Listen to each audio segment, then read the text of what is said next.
তাই সে দ্রুতই ওই দিকে যায়, আর গিয়ে যা দেখে, কি বিভৎসতার রূপ! মনে হচ্ছে মানুষের কলিজা ছিঁড়ে ছিঁড়ে খাচ্ছে।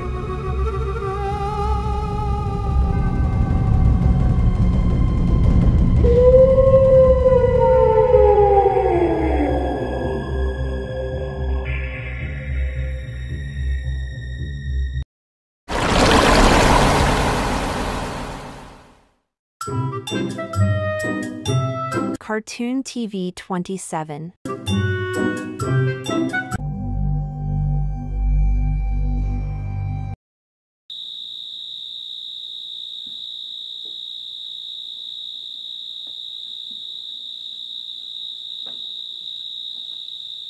শীতলপুর গ্রামটি রাত নামতেই চারদিক নির্জন হয়ে যায়। তাই সন্ধ্যার পর গ্রামের কেউ আর ঘর থেকে বের হয় না। সেদিন শহর থেকে আসতে সোমনাথের খুব দেরি হয়ে গিয়েছিল। সোমনাথ রাতের অন্ধকারে গ্রামের পথ ধরে বাড়ি ফিরছে।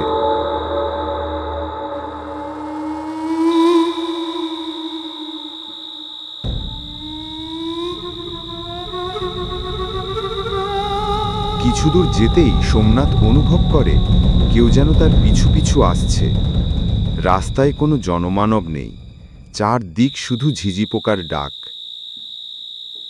আর সেদিন ছিল অমাবস্যা, চারদিকে খুব অন্ধকার। গ্রামের রাস্তাও ঠিকমতো দেখা যাচ্ছে না। তাই পথ ভুলে সোমনাথ একটি বাঁশ ঝাড়ে ঢুকে পড়ল। হঠাৎ সোমনাথ শুনতে পায় কেউ যেন কান্না করছে, কিন্তু অন্ধকারে কিছুই দেখা যাচ্ছে না। তাই সে আবারও হাঁটতে থাকে।